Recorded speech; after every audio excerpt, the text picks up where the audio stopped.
We've camped in just about every situation except for yurt. Until now, we got 4 reasons why you should try it out, but let's first check it out. We got our window on the door. It's a normal sized door. Once inside, you can actually see the wood lattice structure that the canvas is wrapping around. It circles the whole entire space. This one actually sleeps 5 people. We've got a bunk bed system here with the double on the bottom and single on the top. If you look over here, we got a couch, which actually turns into a bed as well. It's a futon. Mattresses on all of the sleeping surfaces. We also have a small table with chairs, which is a nice little spot to eat. Along with a heater, it actually has electricity as well. So if you needed to plug in anything, you have access there. And if you look up, we've got a skylight along with a ceiling fan. The skylight actually opens up. It has a special tool that you use right here that's hanging. It gets attached to the flap and you just twist this and it opens it up. You just turn it until it goes no more. Nice way to get a little extra air, especially if it's hot in the summertime. As you can see, there is no bathroom, but we are at a state park, so there's one just the next loop over. The only downside of a yurt is that it is about twice as much as a normal tent campsite. So there is that to think about.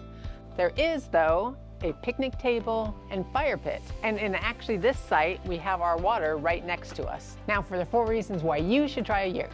1, there's a lock. Just like a hotel, you can lock up all your stuff, know it's safe while you're out doing your day adventure. Number 2, weatherproofing. This one actually has its own little covered porch area. Not all of them are like that, of course, but this one gives you a little bit of clearance if it's downpouring outside.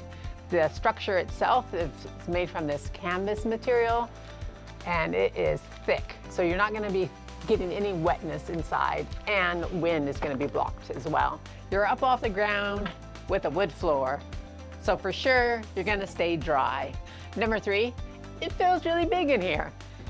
You know, we've stayed in cabins before and you kind of get that little claustrophobic feeling, but with this, I don't know if it's the circle, but it's probably because it's got the windows that lets all the light in and the ceiling is super high. It definitely makes it feel like it's nice and big in here. Number 4, it's almost like glamping. Not quite, because you do have to bring your own bedding and your cooking stuff. We actually were camping in Orcas Island and walked by one of the glamping sites. They had like a 4-poster bed, dresser, tables. It was fancy. This is not quite that fancy, but it's definitely nice. I think this would be really good for beginner campers, especially if you don't have all the gear. This was what we brought. Sleeping bag, our pillows, we got some clothes, just a few food items, along with a stove. So you don't really need all of that gear if you have the structure itself. It could work well for experienced campers as well. Perfect base camp.